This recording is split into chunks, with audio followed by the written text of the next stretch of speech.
Welcome to my YouTube channel ఎగ్నా educational zone. Commutation of pension recovery 12 సంవత్సరాలు సమంజసమే. Supreme court నేతృత్వంలోని రెండవ న్యాయ సంఘం. ఆ వివరాలేంటో ఒకసారి ఈ వీడియోలో చూసేద్దాం.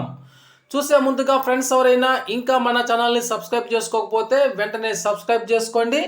అదేవిధంగా వీడియో మీకు నచ్చినట్లయితే ఒక లైక్ చేసి ఛానల్ని సపోర్ట్ చేస్తారని ఆశిస్తూ ఇక విషయంలోకి వచ్చినట్లయితే కమ్యూటేషన్ ఆఫ్ పెన్షన్ రికవరీపై హైకోర్టు ఉత్తర్వులు ఇచ్చినా కూడా ఆర్థిక నష్టంలో పెన్షనర్లు.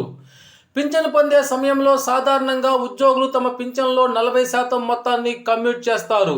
దానికి బదులుగా ఒక ఏక మొత్తాన్ని పొందుతారు.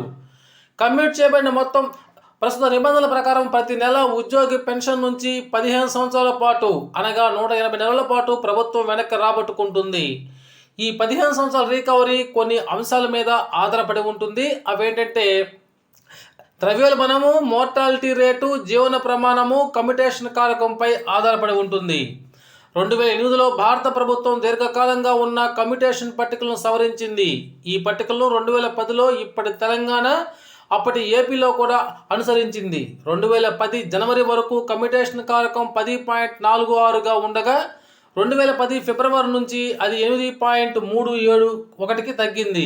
కమ్యూటేషన్ కారకం తగ్గినప్పటికీ రికవరీ కాలం మాత్రం అలాగే ఉంది. 2010కి ముందు పదవి విరమణ చేసిన వారు 2010 తర్వాత పదవి విరమణ చేసిన వారి కంటే ఎక్కువ కమ్యూటేషన్ కారణంగా ఎక్కువ మొత్తం పొందుతారు. కానీ వారి పింఛన్ నుంచి వసూలు కాలం మాత్రం అలాగే ఉంది. అంటే ఇద్దరి రికవరీ కాలం మాత్రం 15 సంవత్సరాలే. నిజానికి పింఛన్ నుంచి కమ్యూట్ చేయబడిన విలువ వడ్డీతో సహా 120 నెలల్లోనే వసూలు చేయబడుతున్న ప్రభుత్వం 180 నెలల దాకా వసూలు చేస్తున్నది. ఇది అన్యాయమైనది, అహేతుకమైనది. అనేక రాష్ట్రాల్లో ఈ రికవరీ 12 నుంచి 13 సంవత్సరాల మధ్యలోనే ఉంటుంది. కేరళలో ఈ రికవరీ పీరియడ్ 12 సంవత్సరాలు ఉండగా మధ్యప్రదేశ్, గుజరాత్లో 13 సంవత్సరాలు.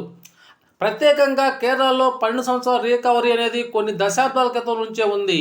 5వ కేంద్ర వేతన కమిషన్ దశాబ్దాల క్రితమే ఈ రికవరీ కాలం 12 సంవత్సరాల్లో మాత్రమే ఉండాలని సిఫార్సు చేసింది.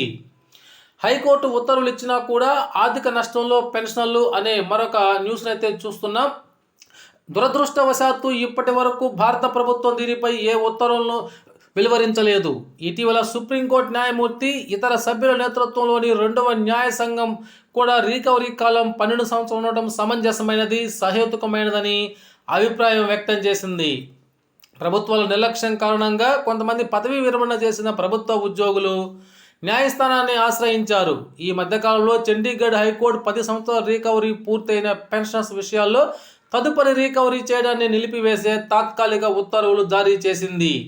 దీనిని ఆధారంగా చేసుకొని హర్యానా, పంజాబ్ ప్రభుత్వాలు 10 సంవత్సరాల రికవరీ పూర్తయిన వారి పెన్షన్ నుంచి తదుపరి ఉత్తర్వులు ఇచ్చు వరకు రికవరీని నిలుపుదల చేస్తూ సంబంధిత అధికారులకు సూచనలు జారీ చేసింది.